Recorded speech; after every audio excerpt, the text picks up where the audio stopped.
Hi everybody, my name is Mike Montgomery, and today I'm going to be showing you how you can build your very own doghouse, just like this, on Modern Builds. So I started by taking one sheet of plywood and cutting it into three 2.5-foot sections with a circular saw and a straight edge.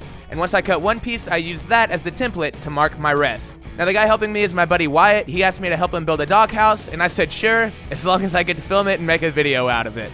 Next, I took two of those pieces and clamped them together. That way I could cut them both to 3 feet long. These are going to be my sides. I also needed to cut an angle on the top for the roof, so I marked it and used my straight edge to do that as well. And next I took my third piece that we cut and cut it directly in half. This is going to make our front and our back piece. Then I cut my back piece to height to match the sides. I also needed to make an angle on the top of my front piece so that the angle would match the sides so that the roof would be able to go on flat. You can see what I mean right here. And now that all our sides were cut, we could use the jigsaw and cut out the door. And before we put everything together, we cut some 2x2s to length. And these are going to be the braces that we use in each corner of the doghouse. It's going to add strength as well as more places for us to nail into. And now we could just put everything together. Now I made sure and used a lot of construction adhesive anytime we had two pieces of wood going together. This is going to add a lot of strength along with the nails that we're using. You could also use screws if you don't have a nail gun. And I should go ahead and mention that I'm using 1.5 inch finished nails. And with that done, I ripped the second sheet of plywood all the way down, and this is what's going to make our roof and our floor. All the dimensions are going to be in my written article, so make sure and check that out. Links in the description. And once the house was centered on the floor, we went ahead and used 2 right angle brackets in each corner to hold it all together. This way, if it needed to come apart for whatever reason, it would be pretty easy. Then we used caulk around every seam to seal it up. Now the roof we decided to put on with hinges. That way you could just open it up and clean everything out.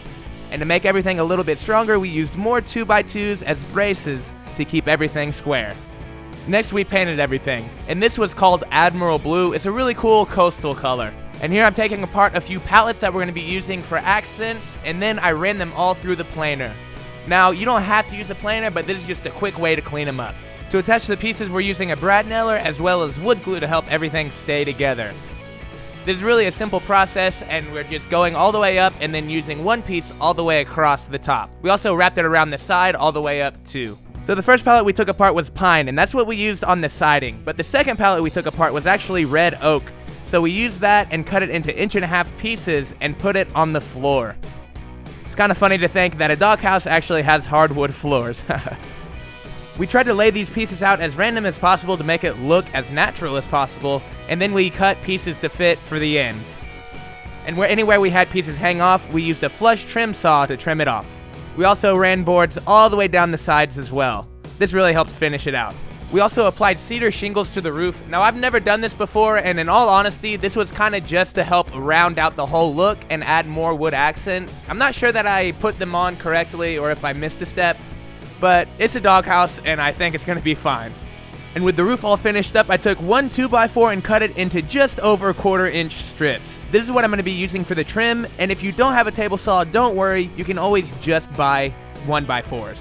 Unfortunately, I didn't get a ton of footage from trimming, but you can see everywhere I trimmed in my finished pictures. Our final step was to make the awning for the porch, so I glued together 2 of our offcuts from the plywood earlier and then cut that to size.